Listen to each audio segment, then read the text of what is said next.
This is the Zbook Create G7, loaned to me for this review by HP.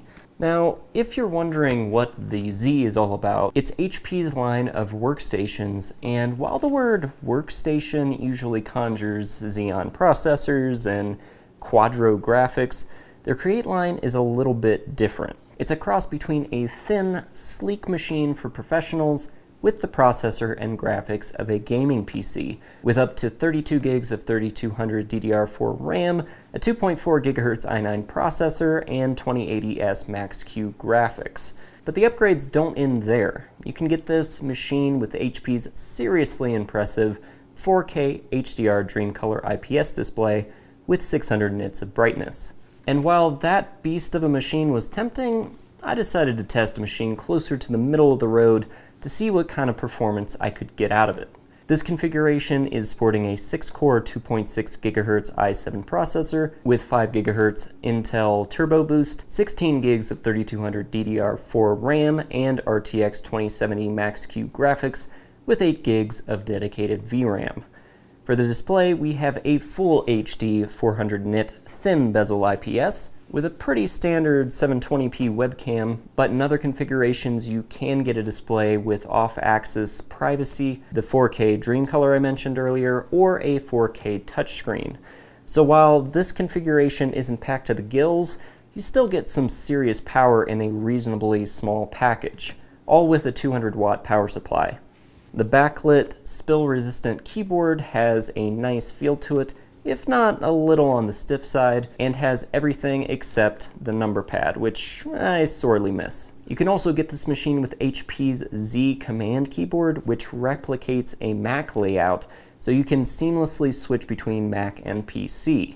And if you were worried about disinfecting your machine, HP has come out to say that this keyboard can withstand about 1,000 wipe downs with run-of-the-mill disinfectant wipes. The multi-touch trackpad is pretty standard, but smooth and easy to use, and right next to that we have a fingerprint reader. But you can always use a PIN number or facial recognition for security if you prefer. On the side we have a USB-A, which I love to see, combo headphone and mic jack, and on the other side we have an SD card slot. We have our mini display port. Personally, I like full-size HDMI, but of course this is very versatile, so not a big issue there. We have 2 USB-C ports and a barrel connector for power. One thing you won't want to overlook with this machine is the Bang & Olufsen speakers. If you're not familiar with Bang & Olufsen, they are makers of high-end consumer speakers, headphones, and televisions, but they also collaborate with car manufacturers, and in this case, HP. And I have to say, these are probably the best sounding speakers I have ever heard on a laptop. There are 2 tweeters and 2 woofers with 150 Hz bass roll-off, and they sound amazing with no distortion at 100% volume. I mean, these things put most Bluetooth speakers to shame.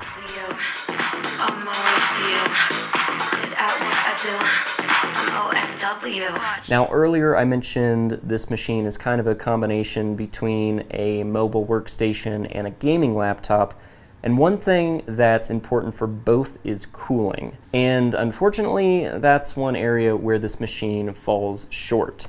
Despite HP's new Vapor Force cooling tech, the CPU reached 94 Celsius or about 200 Fahrenheit during our benchmark tests, causing some thermal throttling and making the machine a little on the uncomfortable side to use. Despite the cooling issues, during our superposition benchmark test, it managed a minimum of 69 FPS and topped out at 121 FPS on medium settings at 1080p, while 3D Mark estimated 30 plus FPS for Red Dead Redemption 2 at 1080p Ultra.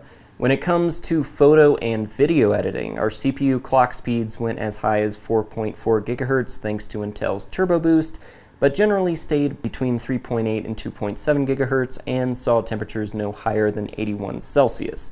Our RTX 2070 Max-Q managed to stay below 72 Celsius even at 100% load. Render times with hardware acceleration in Adobe Media Encoder were speedy despite the lower power Max-Q design of the GPU.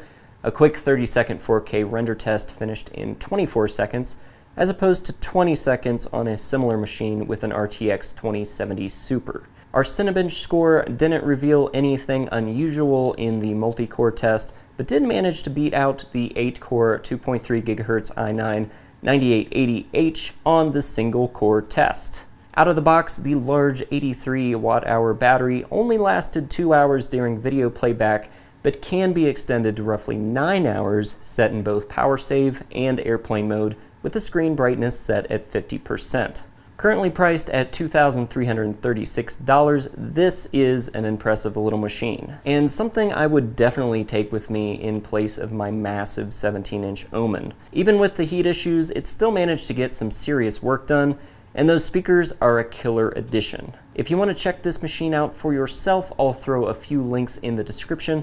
The first will be to this configuration and another to the product page if you want to customize one, or check out some of the other features that I didn't cover here. And if you have any questions that I didn't answer in this video, be sure to throw them in the comments below. As always, if you enjoyed this video, if you found it useful in any way, please like, share, and subscribe. Thanks for watching, and I'll see you next time.